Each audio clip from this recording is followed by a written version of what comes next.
Welcome to one of the most disturbing cases of religious deception ever recorded in Charleston, South Carolina. Before we begin, I invite you to leave in the comments where you're watching from and the exact time you're listening to this narration. We're interested in knowing which places and times of day or night these documented accounts reach. On the morning of June 13, 1847, in the shadowed sanctuary of Christ Methodist Church, a ceremony took place that would remain hidden in parish records for over a century. What appeared to be a simple adult baptism would later be revealed as something far more calculated, far more transgressive, and far more carefully constructed than anyone present that day could have imagined. The summer of 1847 marked a peculiar season in Charleston's religious community. The city, with its white-columned churches standing sentinel over cobblestone streets draped in Spanish moss, prided itself on moral rectitude and social order. Yet behind the stained glass windows of Christ Methodist Church on Washington Square, a scandal was being meticulously orchestrated under the guise of Christian charity. The architect of this deception was Margaret Eleanor Whitfield, recently widowed at the age of 40, and the subject of her elaborate scheme was a man named Daniel, 26 years old, who had until 3 months prior been listed in property records as belonging to the Whitfield estate. According to baptismal records preserved in the South Carolina Methodist Conference archives, the ceremony was conducted by Reverend Samuel Pritchard, who had served as assistant pastor under Margaret's late husband. The entry notes Daniel's baptism with the annotation "adopted son of Mrs. Margaret Eleanor Whitfield," presented for the sacrament by his adoptive mother. Only 2 witnesses were present, their names listed as Catherine Brennan and Thomas Waverly, both longtime members of the congregation. What the record does not reveal, and what would not become clear until documents were discovered more than a century later, was that this religious ceremony served a purpose far removed from spiritual salvation. Margaret Eleanor Whitfield, born Margaret Eleanor Ashford in 1807, came from one of Charleston's most established Methodist families. Her grandfather, Jonathan Ashford, had been among the founding members of Christ Methodist Church when it was established in 1785. According to the Charleston Courier Society pages from the 1820s, Margaret was educated at the female seminary on Cumming Street, known for producing accomplished young women versed in scripture, music, and the management of households. In 1828, at the age of 21, she married Thomas Whitfield, a young Methodist minister who had recently completed his theological studies in Philadelphia. The Whitfield household, situated on Washington Square directly adjacent to the church, reflected the modest prosperity expected of a respected pastor's family. Tax records from Charleston County indicate the property included the main residence, a 3-story brick structure with a small library and study, along with a detached kitchen house and quarters for enslaved workers. The household maintained 7 enslaved individuals according to the 1840 census, a relatively small number compared to the sprawling rice and cotton plantations surrounding the city, but sufficient for a family of their standing. Reverend Thomas Whitfield's ministry spanned nearly 20 years, during which he became known for sermons that emphasized personal salvation and moral discipline. Church records show he baptized over 400 individuals during his tenure, performed hundreds of marriages, and presided over countless funerals. His reputation within the Methodist Conference was that of a conservative theologian who strictly interpreted Scripture and maintained firm boundaries regarding social propriety. According to letters preserved in the conference archives, he was particularly vocal about maintaining what he called the divinely ordained order of society, a phrase that appears repeatedly in his correspondence with fellow ministers. What few outside the Whitfield household knew was the extent to which the Reverend's private conduct differed from his public sermons. A journal kept by Sarah Middleton, a neighbor whose diary was donated to the Charleston Historical Society in 1938, contains entries from the mid-1840s noting peculiar tensions within the pastoral home.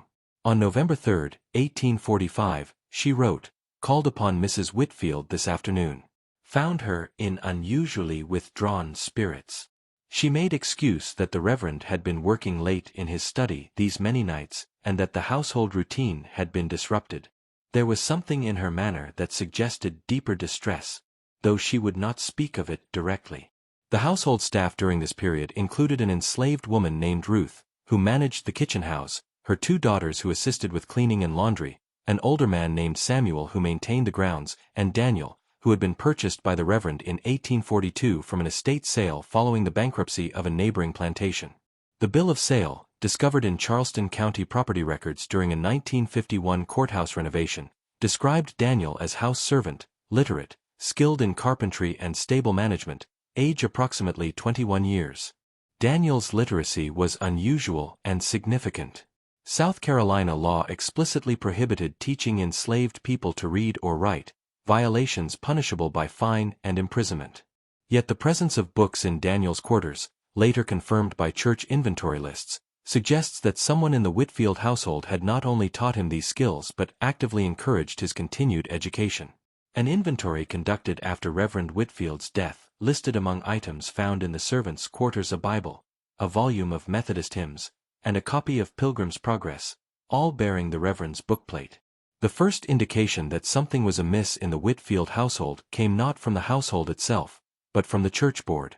Minutes from a meeting held on January 15, 1847, preserved in the Methodist Conference archives though later marked confidential and removed from standard record books, show that concerns had been raised about the Reverend's declining health and increasingly erratic behavior.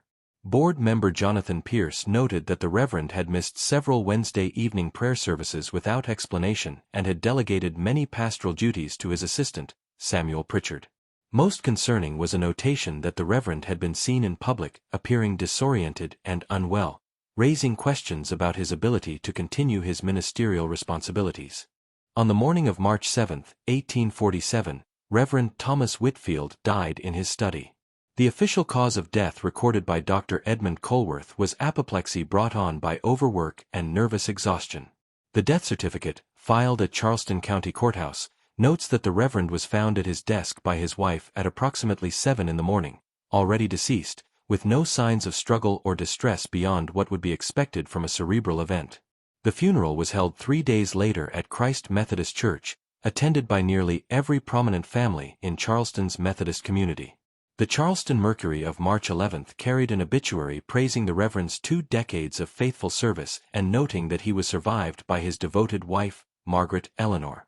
What the newspaper did not report, and what would not emerge until much later, was a peculiar discovery made by Dr. Colworth during his examination of the body. In his private medical journal, entries from which were later reviewed by researchers in 1963, the doctor noted slight discoloration of the fingernails and an unusual odor about the deceased that troubled me, though I could not identify its source. Given the Reverend's known health difficulties, I attributed these signs to the final stages of his condition. The notation is followed by a line that appears to have been added later in different ink. In retrospect, I should have been more thorough in my examination. Certain possibilities were simply too disturbing to contemplate at the time. Following the funeral, Margaret Whitfield observed a mourning period that neighbors described as proper but peculiarly brief. Sarah Middleton's diary entry from April 2 reads, "Mrs. Whitfield appears recovered from her grief with remarkable speed. She has already begun to reorganize the household, dismissing several servants and announcing her intention to manage the property herself until decisions are made regarding her future."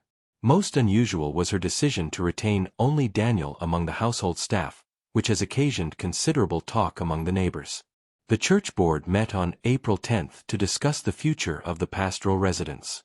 According to minutes from that meeting, Margaret was granted permission to remain in the house for a period of 6 months while arrangements were made for the installation of a new pastor. The board noted her intention to simplify the household and her assurance that she required minimal assistance during this transitional period. One board member, whose name was redacted from the official minutes but later identified through cross-referencing as Thomas Brennan, raised concerns about the propriety of a widow maintaining a household with a single male servant, even an enslaved one. The board president, Judge Henry Seabrook, responded that Mrs. Whitfield's character was beyond reproach and that such concerns were beneath the dignity of the discussion. What happened over the following 2 months would later be described by those who discovered the truth as a masterpiece of calculated deception. Margaret began making frequent visits to the office of Attorney Charles Pemberton, whose ledgers show multiple consultations regarding property law, estate management, and the legal status of manumitted individuals in South Carolina. On May 3, she filed documents with Charleston County requesting the manumission of Daniel, citing in the paperwork that it was the dying wish of her late husband that this individual be freed in recognition of faithful service. The manumission was granted on May 15, with Daniel officially becoming Daniel Freeman, a free person of color. The choice of surname, Freeman, appears to have been Margaret's suggestion according to Attorney Pemberton's notes. More significant was a series of additional legal documents filed on the same day, establishing a trust that transferred certain properties from the Whitfield estate to Margaret personally, separate from any church claims. These properties included not just the residence on Washington Square, but also a small commercial building on King Street that generated rental income, and a modest parcel of land near the Ashley River. But freedom alone would not solve the fundamental problem Margaret faced. As a widow of modest means with no children, she would be expected to either remarry quickly or retire to the household of a male relative. The social conventions of Charleston society did not permit a woman of her station to live independently, particularly not in a household shared with an unrelated man, regardless of his legal status. This is where the baptism became not merely a religious ceremony, but a legal and social shield. According to testimony given decades later by Catherine Brennan, one of the witnesses to Daniel's baptism, Margaret approached Reverend Pritchard in late May with an unusual request. Mrs. Whitfield explained that she wished to present Daniel for baptism, Brennan stated in a deposition recorded in 1891. More than that, she wished to adopt him through the church as her son. Reverend Pritchard was hesitant, but Mrs. Whitfield argued that such adoptions were not unprecedented in early Christian communities and that the church had the authority to recognize spiritual family bonds. She presented various theological arguments drawn from Scripture and early Methodist writings. Eventually, Reverend Pritchard agreed, though he insisted the ceremony be conducted privately. The baptism on June 13, 1847, transformed Daniel Freeman into Daniel Whitfield, adopted son and heir. Church records show that immediately following the ceremony, Margaret filed updated documents with her attorney establishing Daniel as beneficiary of her estate should she predecease him. She also began introducing him publicly not as a former servant, but as her adopted son who had returned to Charleston after years away, and was now assisting her in managing the household and business affairs. The reaction from Charleston society was mixed but muted. The adoption of adults was rare but not unknown, and Margaret's presentation of Daniel as her son, blessed by the church through baptism, carried sufficient religious authority that direct challenges risked appearing unchristian. Sarah Middleton's diary entry from June 20 captures the confused response. The situation at the Whitfield residence grows more peculiar by the day. Mrs. Whitfield now refers to Daniel as her son, and he dines at the family table and accompanies her to church services.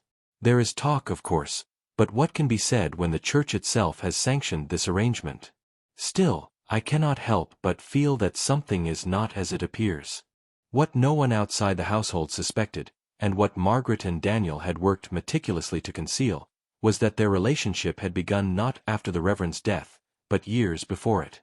The truth would remain hidden until 1954, when the demolition of the old Washington Square residence revealed a cache of documents that forced a complete reassessment of everything Charleston thought it knew about the respectable widow and her adopted son. Workers tearing down the aging structure discovered a hidden compartment beneath the floorboards of what had been the attic storage room. Inside was a wooden box containing a collection of letters, 23 in total, dated from February 1844 through November 1850. The letters, written in two different hands, documented a correspondence between Margaret and Daniel that began cautiously, evolved into intimacy, and eventually revealed the full scope of their relationship and the elaborate plan they had constructed to protect it. The earliest letter, dated February 12, 1844, was from Margaret to Daniel. It begins with formal pleasantries before shifting to something more vulnerable. "Your words last evening in the library moved me deeply," she wrote. "I had not imagined that another soul could understand the particular loneliness that comes from living in a manner contrary to one's heart. When you spoke of feeling invisible despite being constantly observed, I recognized my own condition reflected back to me. We must be careful. The consequences of discovery would be devastating for us both, though far more so for you. Yet I find I cannot stop thinking of our conversation." Subsequent letters trace the development of their relationship with remarkable frankness. Daniel's letters reveal an educated mind grappling with his impossible circumstances. Margaret's reveal a woman trapped in a marriage characterized by emotional coldness and what she delicately describes as duties performed without affection or mutual regard. By late 1844, the letters make clear that their connection had become romantic, conducted in stolen moments when the Reverend was away on church business or occupied with his studies. Most disturbing is a letter from Margaret dated January 19, 1847, less than 2 months before the Reverend's death. She writes of the Reverend's discovery of letters between herself and Daniel, of a confrontation that turned violent, and of her fear for Daniel's safety. He threatened to sell you to the Georgia plantations where conditions would break even the strongest spirit, she wrote. I begged him to be merciful, but he said that mercy was not deserved by those who betrayed God's order. That night, I made my decision. I could not allow him to destroy you as punishment for my sins. God forgive me for what I must do. The letter does not specify what action Margaret took, but Dr. Colworth's notation about unusual symptoms takes on chilling significance in light of this confession. Whether Margaret poisoned her husband, hastened his death through other means, or simply allowed him to die without intervention when his health failed remains unclear. What is certain is that she moved quickly after his death to secure Daniel's freedom and to construct a framework that would allow them to remain together without arousing immediate suspicion. The letters from the years following the Reverend's death paint a picture of a couple living under constant scrutiny but finding ways to express their connection within the boundaries of their public fiction. Daniel's letter from September 1848 notes, "In public, I am your dutiful son. In private, when the curtains are drawn and the doors locked, I am simply myself with you. It is an exhausting performance, but one I gladly maintain for the privilege of your companionship."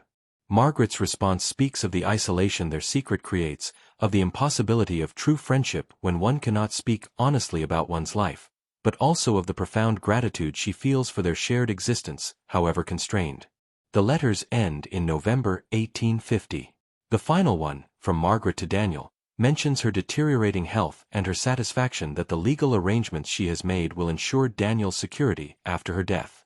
"I have lived more authentically in these past years with you than in all the decades before," she wrote. "Whatever judgment awaits me in the next world, I cannot regret the choice I made to claim this happiness, however conditional and concealed it had to be." Margaret Eleanor Whitfield died on January 8, 1851, at the age of 43. The cause of death recorded by Dr. Colworth was consumption. Her funeral was held at Christ Methodist Church, and she was buried in the church cemetery in a plot that had been reserved for her beside her husband's grave. Daniel Whitfield, identified in the funeral notice as her beloved adopted son, served as chief mourner. What happened to Daniel in the years following Margaret's death is documented only partially. City directories show that he maintained residence at the Washington Square property through 1855, supporting himself through carpentry work. Church records indicate he continued attending services at Christ Methodist, though he gradually withdrew from active participation in church life. In 1856, he sold the Washington Square property and purchased a smaller house on St. Philip Street. Tax records show he lived modestly but comfortably, his income supplemented by rental properties that Margaret had left to him. Daniel Whitfield died on March 15, 1873, at the age of 52. His death certificate listed the cause as pneumonia. He was buried in the Christ Methodist Church Cemetery, not in the pauper section typically reserved for free people of color, but in a plot he had purchased years earlier, located directly beside Margaret's grave. The headstone, which survived until the cemetery was relocated in 1932, read simply Daniel Whitfield, beloved son, 1821 to 1873. For over a century, the story of Margaret and Daniel existed in Charleston's memory only as a curious footnote about an unusual adoption. The discovery of the letters in 1954 caused a brief sensation, though the Methodist Conference moved quickly to suppress detailed publication of their contents. The letters were sealed in the conference archives with access restricted to approved researchers. A terse statement acknowledged that the materials revealed personal matters of a sensitive nature that did not alter the essential facts of Mrs. Whitfield's charitable adoption of a freed servant. The true extent of the relationship might have remained ambiguous, supported only by passionate letters that could theoretically be interpreted various ways, were it not for developments in forensic archaeology. In 2018, during excavations prompted by planned expansion of a historic preservation park, archaeologists from the College of Charleston received permission to examine graves from the old Christ Methodist Church Cemetery before they were formally relocated. Among the graves selected for study were those of Margaret Eleanor Whitfield and Daniel Whitfield. The excavation report, published in the Journal of Southern Historical Archaeology in 2019, contains several remarkable findings. DNA analysis of bone samples confirmed what many had suspected but none could prove. Daniel Whitfield was not related by blood to Margaret Eleanor Whitfield. More significant was the discovery that both bodies had been interred with identical gold bands on the left ring finger, hidden beneath the burial garments. The rings, simple gold bands without engraving or ornamentation, were identical in size, weight, and composition, suggesting they had been crafted as a pair. Dr. Elena Rodriguez, lead archaeologist on the project, noted in her report, the placement of these rings, beneath the outer garments where they would not be visible during the funeral preparations, suggests an intentional concealment. The matching nature of the rings, combined with documentary evidence from the 1954 letter discovery, strongly indicates that Margaret Whitfield and Daniel Whitfield understood themselves to be married, if not in law then in private commitment. The baptism and adoption appear to have served as a legal shield allowing them to cohabitate and share property while maintaining social acceptability. The discovery prompted renewed interest in the case among historians specializing in antebellum social structures and resistance to racial hierarchies. What emerged from this research was a more nuanced understanding of Margaret not as a simple transgressor of racial boundaries, but as a woman who found herself trapped between her genuine feelings and the rigid social structures of her time. Her solution, to use religious authority and legal maneuvering to create a framework within which her relationship could exist, represented a remarkable act of agency within severe constraints. Questions remain unanswered. Did Margaret poison her husband, or did she simply refuse to mourn a death that freed her from an unhappy marriage? Were there others in Charleston's elite society who suspected the true nature of the adoption but chose silence over scandal? What became of the other enslaved people from the Whitfield household who were dismissed so abruptly after the Reverend's death? Did they understand what was happening and simply refuse to speak of it? The historical record offers no definitive answers. What is certain is that Margaret Eleanor Whitfield and Daniel Whitfield lived together for nearly 4 years after the Reverend's death, presented themselves publicly as mother and adopted son, and were buried beside each other with matching rings that declared a bond society forbade them from acknowledging openly. Their story exists now in the liminal space between documented fact and whispered speculation, between official histories and silenced truths. The old Washington Square residence where they lived was demolished in 1954. The site is now occupied by a modern office building. The Christ Methodist Church, which moved to a larger facility in the 1920s, is now an event space that occasionally hosts historic tours. The cemetery where Margaret and Daniel were originally buried has been transformed into a memorial garden, their graves among dozens relocated to a consolidated plot. No marker indicates their unusual story. Yet according to preservation staff at the historic church building, now called the Old Methodist Hall, strange reports persist. On certain summer evenings, particularly near the anniversary of the June baptism, visitors claim to hear singing emanating from the empty sanctuary. The songs are described as Methodist hymns performed in harmony by 2 voices, one male and one female, blending in a manner that suggests not just musical coordination but profound intimacy. Security cameras have never captured anything unusual, and rational explanations involving wind patterns and acoustic anomalies have been proposed. But those who have heard the singing describe it as something that cannot be easily explained away. There is a quality to it. One preservation volunteer noted in an interview conducted in 2021, that feels less like a haunting and more like a testimony. Like 2 people singing together who are finally free to harmonize without fear of discovery. It gives you chills, but not from fear. From something else. Something that feels like witnessing a happiness that had to hide itself for so long that it's still looking for ways to be expressed. The story of the pastor's widow who baptized her enslaved lover as her son continues to challenge comfortable narratives about the antebellum South. It reminds us that beneath the surface of rigid social hierarchies and religious certainties, human hearts found ways to connect across boundaries designed to keep them separate. It speaks to the lengths people would go to protect what they loved when the world insisted such love could not exist. And it asks us to consider how many other stories like this remain buried in courthouse records, hidden beneath floorboards, or concealed in the silences that official histories never quite managed to explain. In the quiet corners of Charleston, where Spanish moss still drapes from ancient oaks and church bells still mark the passing hours, the past is never quite past. And sometimes, on summer evenings when the air is heavy with the scent of magnolias and approaching rain, you can almost hear it. Two voices singing together, harmonizing hymns that were meant to unite all souls before God, regardless of what the laws of men tried to keep apart.